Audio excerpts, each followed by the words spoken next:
Hello, fourth graders. Welcome to the end of our rounding decimal unit.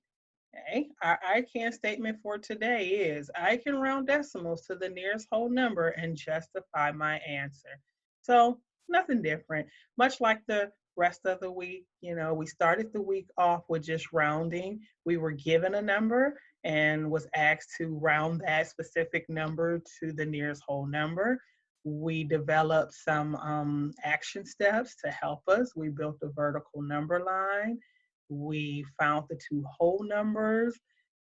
We found the middle point. We even began to plot points on our number line.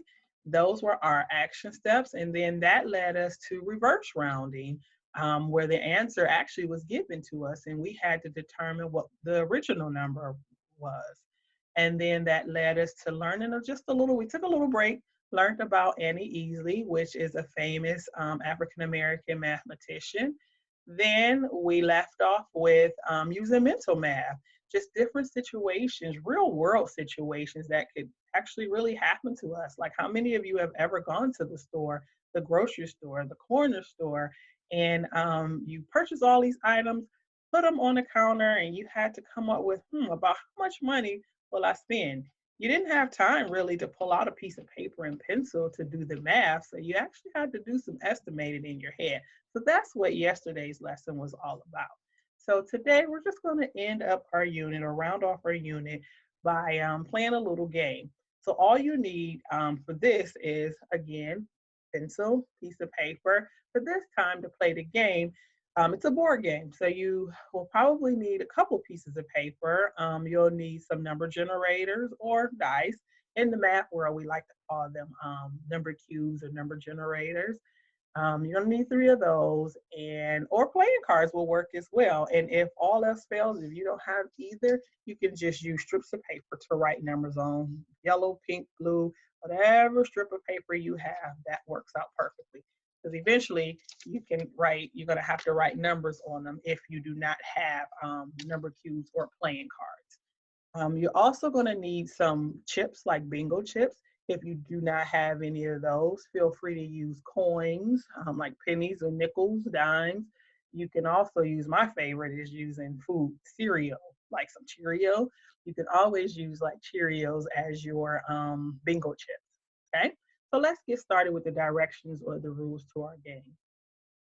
Okay, once again, your number cubes or paper or playing cards, you're going to need, now if you create your own, then you're going to have to take each slip of paper and write the numbers 1 through 6 a couple of times on paper. Playing cards, you're only going to need the ace can stand for 1 all the way up to the digit 6.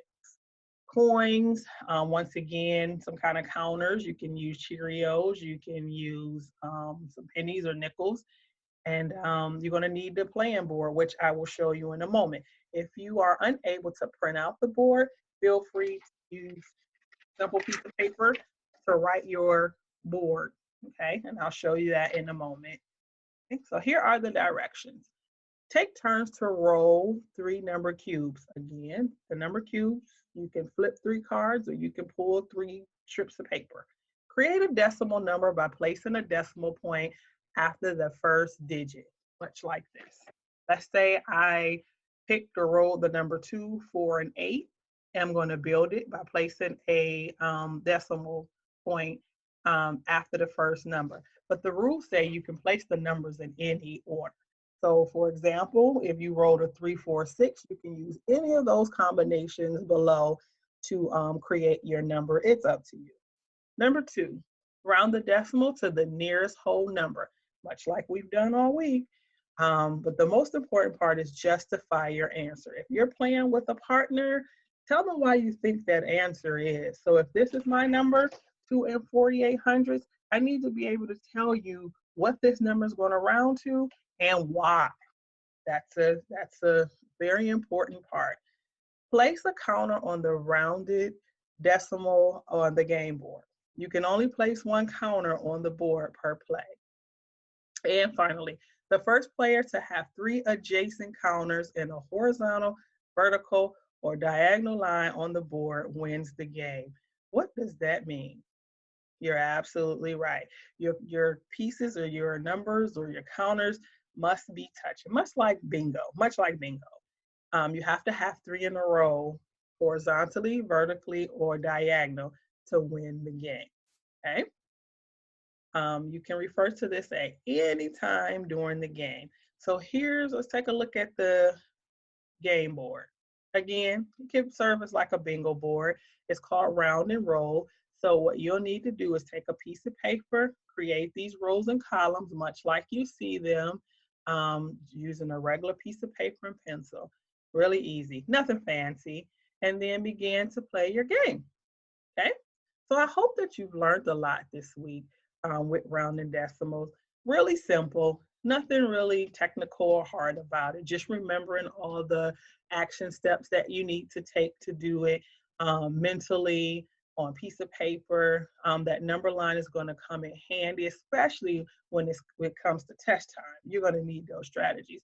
But then there are times where you're at the grocery store or you are at the ice cream truck or any of those things, and you're trying to determine if you have enough money to buy those goodies or those treats that you want, you're going to need that mental map to learn how to round or to be able to get the correct answer. So once again, I hope that you have enjoyed. Until the next time, please be safe and take care.